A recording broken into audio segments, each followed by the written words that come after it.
190 milhões. Esse é o número de mulheres no mundo que convivem com endometriose. São mais mulheres do que a população inteira do Brasil, praticamente. Mas a pergunta que quase ninguém responde direito é: por quê? Por que você tem endometriose? E a ciência já tem resposta. E elas vão te surpreender. Porque não é somente uma causa. São 7 teorias e provavelmente várias delas se aplicam a você ao mesmo tempo. Eu sou o Dr. Rodrigo Fernandes, ginecologista, e eu estudo e trato endometriose há anos, no consultório, no centro cirúrgico e na pesquisa. E o que eu vejo toda semana é a mesma cena. Uma paciente senta na minha frente e pergunta: doutor, por que isso aconteceu comigo? A resposta clássica que você ouve por aí é a menstruação retrógrada e ponto final. Como se fosse simples assim. Mas se menstruação retrógrada acontece em quase todas as mulheres, por que só 10% desenvolvem a doença? A verdade ela é muito mais complexa e mais fascinante.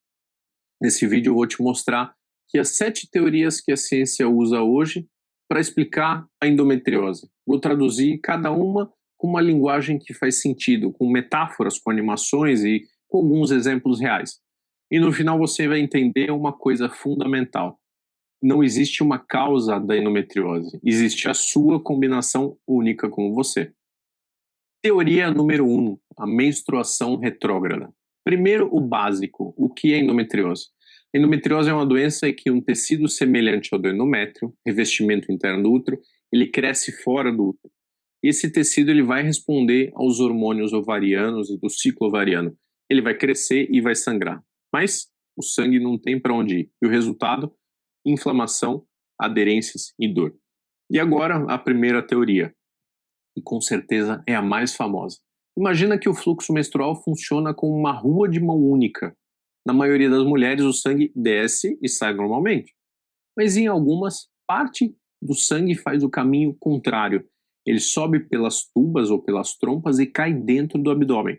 Lá dentro, essas células endometriais encontram um ambiente onde podem se implantar e começam a crescer. Essa é a teoria da menstruação retrógrada. É a mais aceita entre os cientistas. É claro, faz um sentido intuitivo, mas tem um problema, e esse problema não é pequeno. Quando os pesquisadores investigaram e descobriram que o refluxo menstrual acontece em praticamente todas as mulheres, então por que só algumas desenvolvem endometriose? A resposta está na combinação, e não é só no refluxo. É o refluxo mais o sistema imunológico que falha em limpar essas células, mais uma predisposição genética, mais uma possível exposição a toxinas ambientais. E tudo isso vai ficar claro ao longo desse vídeo. A menstruação retrógrada é uma peça do quebra-cabeça. Importante, mas sozinha ela não conta a história toda. Metaplasia celômica. Agora vai uma teoria que vai mudar como você pensa o seu próprio corpo. Porque os seus tecidos são muito mais flexíveis que você imagina. Pense nas suas células como atores versáteis. Algumas células do revestimento abdominal, o peritônio, têm a capacidade de trocar de fantasia. Elas se transformam em células de endométrio. A gente chama isso de metaplasia celômica. Meta, que quer dizer uma mudança, plasia, que quer dizer formação. A célula muda, se transforma, ela vira outra coisa completamente diferente. Isso acontece sobre certas condições. Inflamação crônica, trauma, sinais químicos específicos. Cientistas já identificaram que as células peritoneais em mulheres com endometriose são biologicamente diferentes. Elas têm maior potencial para essa transformação. Mas por que essa teoria é tão importante? Por que ela explica algo que a menstruação retrógrada não consegue? Como é que mulheres, então, que tiveram esterectomia retirada do útero, desenvolvem endometriose? E as meninas, que ainda nem menstruaram, e às vezes fetos que dentro da barriga da mãe já desenvolveram isso? Homens, existem relatos de homens com endometriose. A metaplasia celômica explica, as células se transformam no próprio local, sem precisar de menstruação nenhuma. É como se algumas mulheres nascessem com células que podem virar o endométrio mais facilmente que as outras. Uma vulnerabilidade embutida. Teoria 3. Genética. Agora vamos falar de algo que talvez você já desconfie. Porque se a sua mãe teve endometriose, a sua irmã teve, você provavelmente já pensou: será que é de família? A resposta curta é sim. Tem componente genético e ele é forte. Mulheres com parentes de primeiro grau têm endometriose têm 6 a 10 mais vezes de ter risco. Não é pouco, é muito. Mas aqui vai o detalhe que é super importante. E presta atenção porque isso pode mudar tudo. Não é um gene. São múltiplos genes trabalhando juntos. Estudos com gêmeos confirmam isso.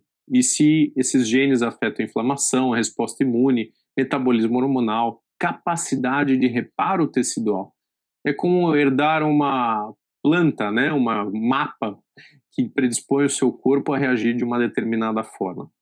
Mas esse mas é crucial. Ter os genes não garante que você vai ter endometriose. Significa que você é mais vulnerável.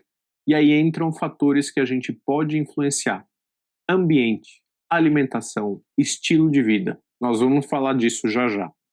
Mas antes, se a genética carrega a arma, quem puxa gatilho? A próxima teoria vai te mostrar que o seu próprio sistema de defesa pode estar te traindo. Teoria número 4: imunológica. O sistema imunológico é a equipe de segurança do seu corpo. São bilhões de células que patrulham, identificam inimigos e eliminam invasores. Quando tudo funciona, células de endométrio que caem fora do útero são detectadas e destruídas. Nenhum problema até aí. Mas em mulheres com endometriose, essa equipe de segurança falha, e ela falha em 3 níveis. Primeiro, as células natural killers são sentinelas, as que deveriam detectar e destruir as células endometriais fora do lugar. Em mulheres com endometriose, elas estão com uma atividade reduzida. As células invasoras chegam, os seguranças olham para o lado. Segundo, os macrófagos. Essas são as células de limpeza. Na endometriose, elas estão aumentadas em número. Parece até bom, né? Mas não é. Porque esses macrófagos eles estão inflamados. Em vez de limpar, eles liberam substâncias que estimulam o crescimento das lesões. Os faxineiros, na verdade, eles acabam virando cúmplices. E terceiro, as citocinas pró-inflamatórias, IL-6, IL-8 e TNF-alfa.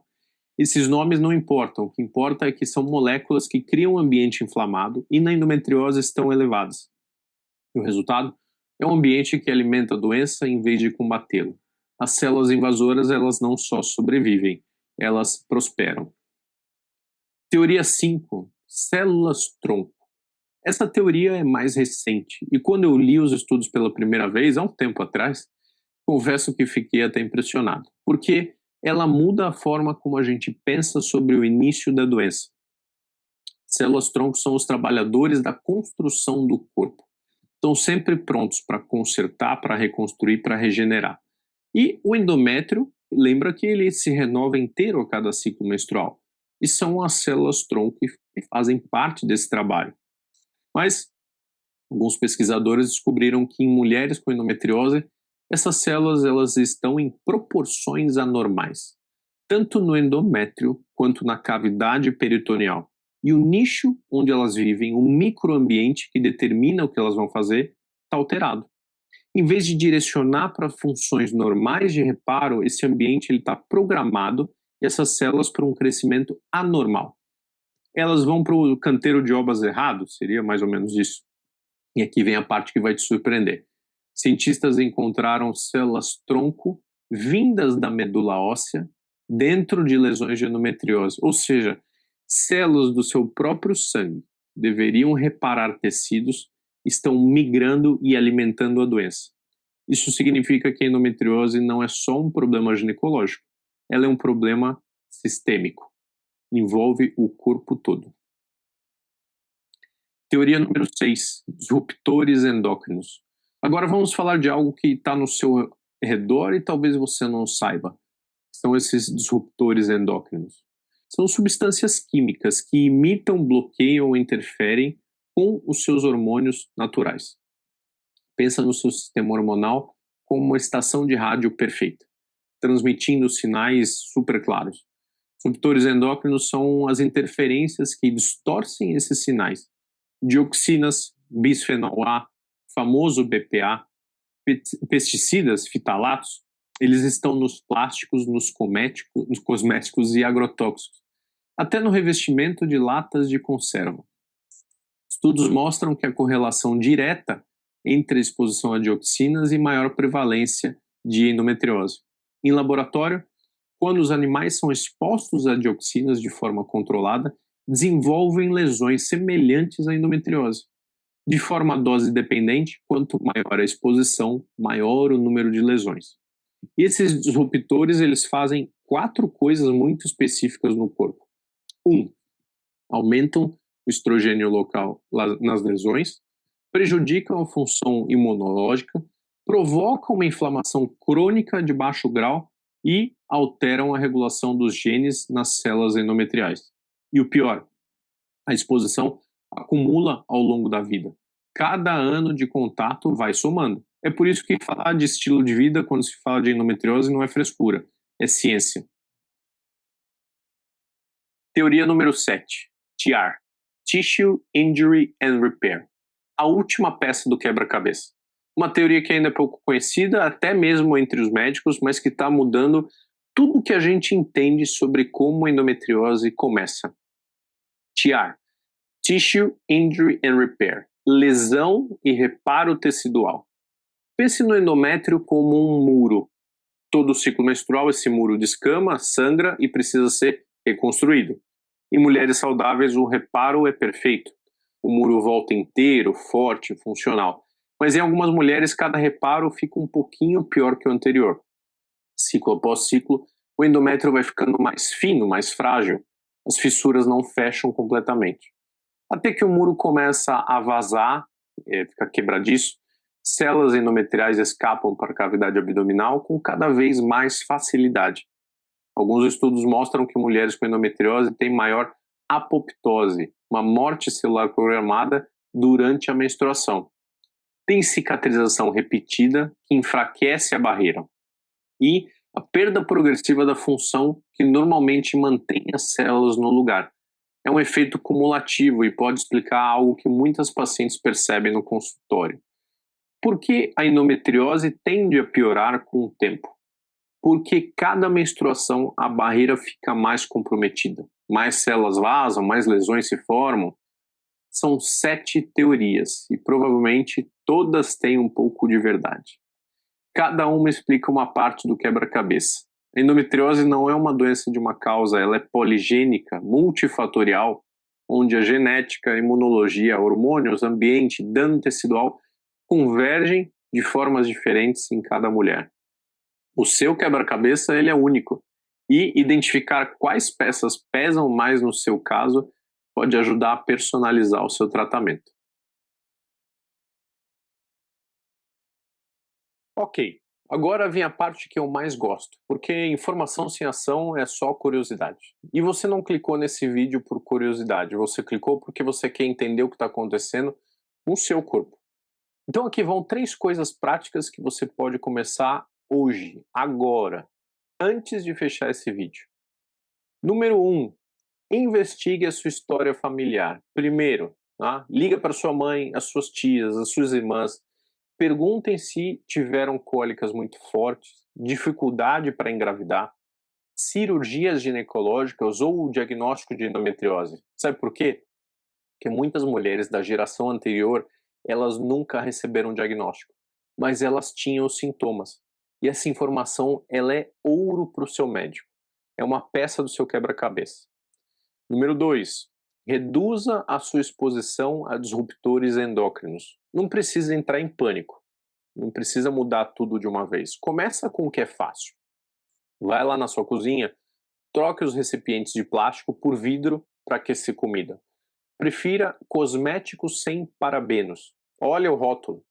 Lave bem as frutas e legumes. Cada pequena mudança conta porque a exposição ela é cumulativa. Cada dia com menos exposição é um dia a favor do seu corpo. Número 3. Comece a fazer um diário de sintomas. No próximo vídeo dessa série, eu vou falar sobre os sintomas em detalhe. Mas desde já, o que você pode fazer é anotar quando dói, aonde dói, qual a intensidade de 0 a 10 e o que melhora ou piora. 2 a 3 ciclos de registro e você vai ter um mapa que transforma a qualidade das suas consultas. Você chega no médico não com doutor, eu sinto dor, mas com dados. E dados mudam diagnósticos. Então, vamos recapitular. A endometriose não é resultado de uma causa única. Ela é um quebra-cabeça onde a genética, a imunidade, hormônios, células-tronco, toxinas ambientais e dano tecidual se cruzam. É a combinação e é diferente para cada mulher. Saber disso não vai mudar o seu diagnóstico, eu entendo, mas muda algo cada vez mais importante, muda como você encara a doença. Porque quando você entende o porquê, você para de se culpar, para de se perguntar o que eu fiz de errado. Você não fez nada de errado. Seu corpo está reagindo a uma combinação de fatores, e muitos deles fora do seu controle. Mas alguns estão nas suas mãos. E é nesses que a gente vai focar nessa série. No próximo vídeo, eu vou falar sobre sintomas e eu vou te mostrar por que a sua dor não é normal e o que cada tipo de dor está te dizendo sobre onde a endometriose está no seu corpo. É como se você conseguisse fazer um mapa completo. Vai muito além da cólica. E se esse vídeo faz sentido para você, se inscreva no canal, não por mim, mas porque essa série vai te dar o conhecimento que leva anos para reunir em consultórios. Serão 23 episódios do diagnóstico ao tratamento, da alimentação à fertilidade, da cirurgia até a longevidade. Se você conhece alguém que precisa ouvir isso, compartilha, porque uma mulher informada não aceita mais que digam que a dor dela é normal. E conhecimento, nesse caso, é muito mais do que poder.